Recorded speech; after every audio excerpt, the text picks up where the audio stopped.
Hey everybody, back again with another session. This is the big number 300, daily lives number 300 in this series that I've been doing this show now. So hanging out with you guys, showing you how to draw from my perspective of the comic book characters that I'm doing of the day. And just want to share this over with the page real quick before I go and get started. Also want to kick it over to the YouTube channel and all that fun stuff, so I can upload this one to switch over. And we are going to be kicking that out like right now. Gonna be coloring this as a classic Sasquatch, so don't freak out on me because he's not the realistic ape type of character that they draw now, because this is a classic version. So we're gonna, this is more of the John Byrne type of rendition. So we're gonna go with the original type of build here. Back when I did this guy, that was the influence that I had on it, and I wanted to go Silver Age, not even as far back as a classic turn style with going literal Byrne, but I went a little bit later in some of the other incarnations and took the primary influence from his basic design that he set the standard for Marvel with. So he's designed many characters over the years and was a huge influence on so many artists.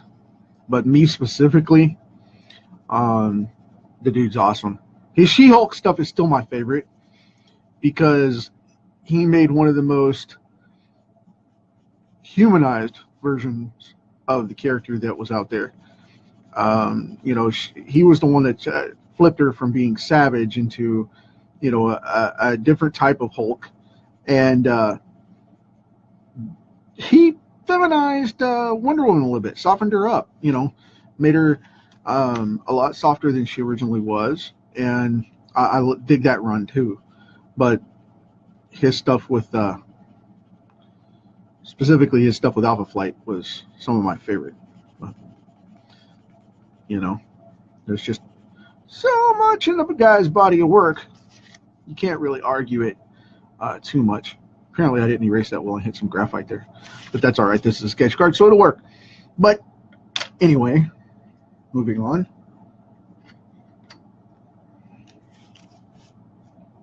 Hey guys, thanks for coming on. I appreciate it. Idelso, hey buddy, been a while.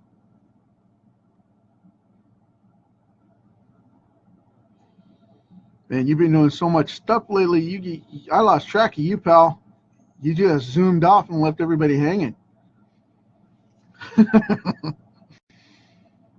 If you're watching this later on the YouTube, it's some of my artist buddies are popping on tonight. That's pretty cool. So, but yep, I'm just kind of refining this a little bit to shadow what's hanging with the beard there. And then I'm going to go in with a bright orange on this to start off as the base, which I know a lot of people are going to cringe at, but I'm going to do it anyway because this is the way they used to color it before digital coloring came along. And they used to use a base orange, and then they would come in with the brown and darken it up from the inside out, kind of Venom style as I call it, from the center out, and let the orange be the highlight on the edge. And this is a coloring technique that I'm getting more and more into the practice of using because of the fact that I like the nostalgia look of it, and it suits my heavy black and white line art style, especially now the way you don't really get to see on these comic cards, but in my comic pages it's a little bit richer, for lack of a better term, and I like putting in diversity in these pages and making them really pop off. And that Silver Age, that late 70s, early 80s style of coloring has really come back into style because of so much of the modern work just not pulling it off anymore. You know what I mean? I mean, nothing against modern comic artists because I color digitally too, but there's just a a lull in the market where it's been oversaturated, and people are looking for something different, which instead of going, deeper digital with CGI comics, it's getting back into the craving for classic nostalgic hand-drawn comics, which is awesome because that means it's retrograding back to the other direction, to where more of the artists that have been out of work for years can get decent art and higher positions, because they're the ones that can do that. So if you're doing digital work, man, you better be careful, because comics are fixing to make a shift back. They're going to retrograde. You watch. And I'm telling you, I've been paying attention to the market. Everybody's getting back into newsprint for printing. Everybody's getting into digital now. So digital is crazy easy to do when you have all of the skill set mastered, where you can just put your book out there. You develop the book and put it out there. You don't have the printing overhead. Boom, you're done. And it's still at market rates of the value of a cover price, because of the fact that the art finally gets to be the center of the attention, and not the publisher and not the distributor taking so many deep cuts out of everybody's pocket. And I'm not for, or against hardcore distribution. I think it has its place, but so many retailers are getting screwed because of previews and Diamond for selling for the publishers that they're exclusive with to keep them in business. I am totally against that part of it. I have seen that come a lot lately to the forefront, and it's getting worse and worse and worse, where Diamond and previews are still saying, oh no, Marvel and DC still have it at the top and blah, blah, blah. And what they're doing is they're trying to plead to these companies to keep them on board. But what they don't understand is people just aren't buying the paper comics anymore. And I'm all for having trade paper comics, but the paper trade monthlies, that's, man, I'm not going against it. I'm print. I've always been an advocate for print and digital. Okay. But I'm telling you flat out, with Marvel's the Marvel's tactics of fluffing the numbers, and I don't know if it was Marvel and Disney or if it was Diamond forcing the sales to the retailers, but with them making the #1 pocket on the list for the best #1 selling publisher out of 2017, and I think it was, at last count, it was something like 40 stores went out of business just in the United States. And I mean, these are big, massive chain stores that were just falling off. And it was because of sales dropping, because of publishers coming in, and saying, oh, well, we've got the numbers. You got to buy so many #1s to get access to #2 and blah, blah, blah. And they were choking it out. So, that's fluffing the numbers. That's retail. That's gross. That's not net. That's not actual direct to market. Fluffing numbers like that, there's a thing for that. It's called lying. You know what I mean? So don't do that. Shame on Diamond or Disney, Marvel, whoever did that. Shame on you guys for fluffing the numbers and making it look like you sold. I mean, that's part of the reason I stopped working with the bestsellers list. There's a lot of people out there that have become quote unquote publishing agents or publishing marketer reps in the internet marketing side of things that I deal with. And I tell you what, man, that I won't name anybody specific, but there's people that are claiming they're publishing agents and they're publishing positioners and whatnot. And I tell you what, I can put a bestseller up on the New York Times bestseller list for 10 grand. I've seen it done multiple times. And what they do is they go in and they buy the pre-orders of the books, okay? You make the pre-orders of the books, and what you do is you go in and make bulk sales to big stores and book companies or private agencies that need the knowledge of the books, or colleges or whatever. They go in and buy so many copies of the book before it comes to release, and then you hit the bestseller list on the back end. That's it. That's all it is. It's stupid, and it's fake.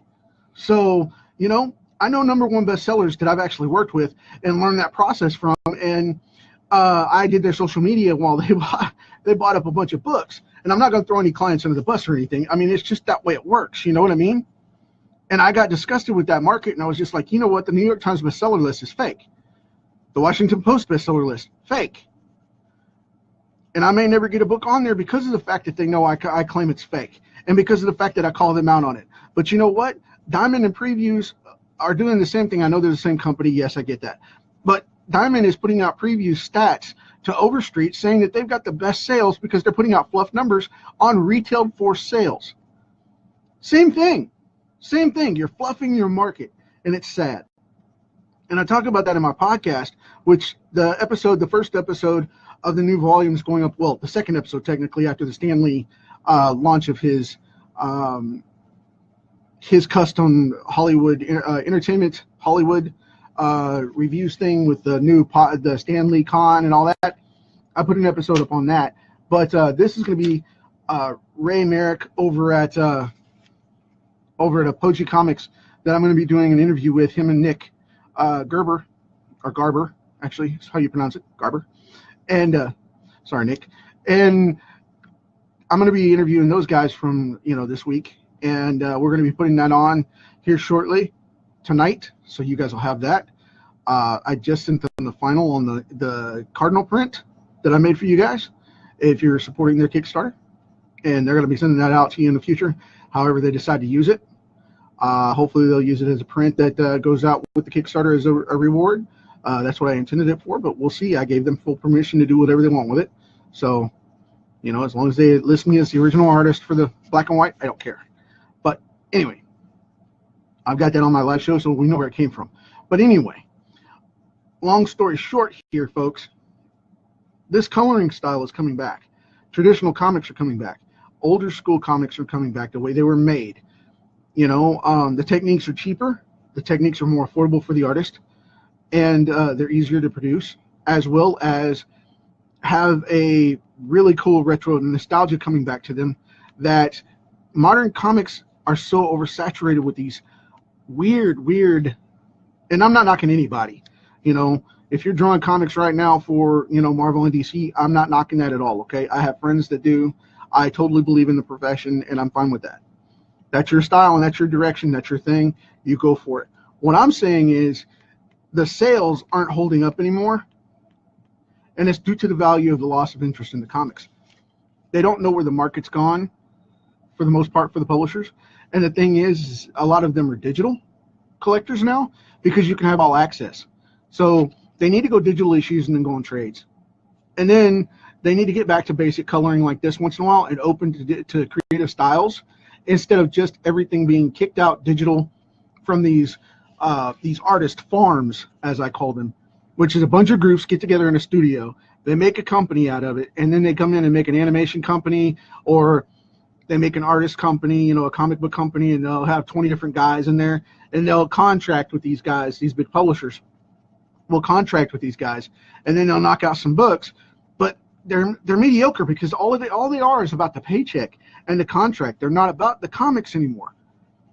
And the companies, the big publishers have gotten away from that, and they've forgotten what it's like to have artists that know what the heck they're doing, for one. For two, they've forgotten what it's like to have artists that have heart and love for these comics. So many of the Silver Age artists aren't working right now, and it's because they don't make money. They can't live, on the money they make from the publishers. The publishers get thousands and thousands and millions of dollars off of every book they publish after printing costs, and marketing is through previews only, so it's direct market, so they don't have any advertising cost. And then they pocket all the money for their corporate shareholders, and they forget that, the worker ants have to eat too. And that's a big thing, man. That's a huge thing. So, I like to do this, and I'm retrograding my stuff a little bit, especially with this Night of the Living Dead project. I'm digging the heck out of that. And I just want to let you guys know, don't give up your standing in your ground any more than you have to anymore. Put the rates up there you need to live, but don't be crazy. I mean, if you're not doing the work, we've talked about that before. If you're not doing the work, get off your butt and do the work. A half a page every 3 days is not working as a comic professional. You have to make at least 1 page a day to make it worth it. Otherwise, you're not doing the work, okay? So you don't deserve top rate for pages if you're not doing top rate production for the pages that you're doing. I mean, hands down. Stop this crap about, oh, it's small press. That's not the way it works. Get off your keister and knock out the pages you're supposed to make at a professional level so you can make a living doing what you're supposed to be doing instead of working that day job griping about what you're not doing. So if you're not making the money with it, you're not making the work. You know what I mean? You're not doing the work to get there. Plain and simple, that's the truth of the matter. I'm not going to sugarcoat it. I'm not going to baby you about it. And so many people do. I see it all the time of, you know, this guy's great. Well, when I look at it, I'm like, no, he's not. And I would never bash another artist's work. I'm just saying it's so bad and so unprofessional now because people just get in there to fluff a paycheck. You know, I'm sorry, but come on, man. Stop that. Get in there and do the work and make the comic look like a comic, like it should be, like when you were a kid, you know, where the standards were that you couldn't get the job if you couldn't hold it. And that's pretty much what we've lost track of because the digital age says, you know, I'm going to hire the cheapest, fastest artist I can get for the cheapest dollar that I can throw down. Instead of throwing down $10, I'll think about it and maybe just throw down $1. So stop that. I mean, you can't expect people to work for that, you know? And it's just one of those things. You just got to get in there and knock it out. I mean, if you want to be a comic artist, step up and say you're a comic artist by drawing a comic book. Don't tell me you're a comic artist and not have drawn one. That drives me crazy. But this isn't a rant. Don't get me wrong. It's not a rant. What I'm saying here is logical, plain and simple. If you know the project is going to take so many weeks to get done, then don't hype up and say you're not going to do it in so many weeks. And, you know, I've fallen short with that. When I was doing stuff, doing some freelance stuff, I overestimated of what I could get done and underestimated what I needed to do to get it done. And I had to stop that. And I had to realize, you know, when I lost money because of the fact I had to get projects finished or projects drug on forever, way longer than they should have, and I had to apologize when I started out, I had to make up for that, you know. And I've had projects come through that have put a couple of friends' projects on back burner for a while. And I hate doing that. But, you know, it happens. But don't do that if you can prevent it. And if you know it's going to happen, don't do it. That's why I don't do that anymore. I go for specific projects that I know I'm going to knock out and I turn and burn. Otherwise, I don't touch them because of the fact that I don't want to hurt my friends and, you know, my contacts and my rep. And so many of these small press guys go, oh, well, I want $350 a page, and their pages look great, but it took them 4 months to do one, you know, this one 5-page set. Don't do that. Don't do that. Again, let me reiterate, don't do that. So if you're drawing comics, you know, revert back to a retro style if you can't do everything. That's what I did. And now I draw, you know, 3 to 5 pages average because of the fact that I just backed up a little bit. And it was awesome.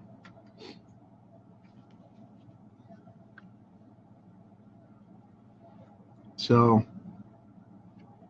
I'm going to start off with that yellow right there. And then I'm going to finish it up with a pink to pull that out. And then we're going to call this done on him. Right after I throw in the shadows. But anyway, that's enough of that about that topic, so we'll leave it alone. But still. Hey, Jeremy, glad you made it, man. Jimbo, you hiding out over there, dude? I was telling these knuckleheads to quit that, so. You know who you are. Bunch of knuckleheads out there. But for everybody else, you know, just take that as a warning. Don't do that. Just don't do it. It's a waste of time. Don't do it. Make the comics. Make the effort. Make the stuff done. Finish it up. Like tonight, before I can call it an evening, I've got to put up this podcast. You know, this podcast website, it's got to go up tonight, and I've got to get that episode up. I'm loading it to the server right now. It's taking a little more time than I expected today because of the fact that I had a couple of hiccups along the way with other things coming out. but that's all right too. It's all right too. I'm going to mix this gray in here because what's going to happen is this gray will make him look, it'll pull up the line work a little bit, and it'll make him look a little more three-dimensional, and kind of pop it up in certain places, which will be cool. And also it'll darken up this brown a little bit and make it jump out. Just makes him look kind of furry. Without drawing individual hairs, it makes it kind of look furry, you know? So you got that going on. And same in here. Just going to kind of streak this through a little bit along these sections.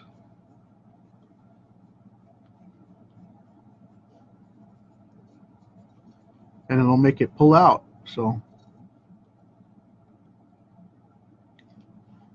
not many people do this anymore. You know, pencil coloring comes along with a certain, I don't know, it comes on with a certain hesitation from people. And I say hesitation because they think twice about doing it. And for me, I would rather do the 80s and the 70s and 80s styles flats. But with these sketch cards, I want it to have a little more richness to it. So I don't mind doing them like this with the cards where it's a little rougher. You know, because I don't have to smooth them down like I do for the comics. But when I do them in the comics, I tend to use just one color. Again, 70s, 80s style. And use the smoothing blending pencil and blend them down to where they are completely smooth. We don't have that problem. So, but yeah, comics are about to make a major change. First off, technology-wise, they're going to go digital and print on demand. They're going to go, the monthlies are probably going to go fully digital, and then into trades, like Mike Richardson said for years from Dark Horse. He said back in the 90s when the technology catches up, it'll be, you know, it'll go the path of trades and go graphic novel style or trade book style, collected series, and everything will be broken down into either chapters on the web or, you know, subscription chapters on the web or monthly comic books digital, because it's just more affordable and more money goes into the artist's pocket to where we can survive, you know, as talents and live. And that's a good thing. So, but then on top of that, artistically, I think it's going to go into a different phase too. And I've been seeing this come out a lot. And like I said, it's more about the stylized stuff that the artist wants to do to make a vision like a director, rather than having to deal necessarily with the idealism of comics being locked into one format or one genre or whatever. And we're going to get more Asian or European styles where it's more mainstream. And I think that's a good thing too. So I would really like to see a bunch of comic books come out in that quality and come out and say, okay, we're going to, you know, put this on prime time. And so many people won't. I'm going to go with a bright purple here because of Alpha Flight. I want to put this on and make it pop up this way really heavy. And I want to give something to contrast that orange. So I'm going to go this route. Put this down here. But you watch, the market's changing. And I've said this before, I predicted this before, and I'm guaranteeing you it's going to go that way now. Because I do not see the market for print monthlies. It's going to be print on demand more than print. And this stuff is going to go down and down and down. And if you're not on board, you're going to get left behind. I mean, that's pretty much the way it works. And I've been talking about that for years, and it's starting to hit the market, especially now, because we're losing so many stores. We're going to have to go direct sale of some form, and nobody's going to want to go with 80 different people, and the distributors are cutting just as much, if not more, out of the comic book holders' hands. And you know, nobody's wanting to buy from companies like Drive-Thru and comicsology and all that, because of the restrictions and because of it's just not profitable. So, you know, it's not profitable for the publishers anymore. That's why Todd McFarlane's books are over on Image for, you know, $1 less than his cover prices. And I've talked about that before too, and people just don't get it. You know, you got to start thinking about that and look at where it's at. But anyway, enough about that. I hope you guys are going to have a cool evening. This is episode 300. We are pushing out 300 days in a row here with these cards, folks. That's how long I've been doing this now. So I appreciate it. We hit the 10-month mark, just under the 10-month mark. We're about 9 months and 25, 26 days in so far. So keep this going. And as always, you know, we inherited this big rock. We left it in a pretty bad way, so we got to straighten it out and leave it for the next generation. Hopefully they'll have some trees left. But anyway, talk to you tomorrow.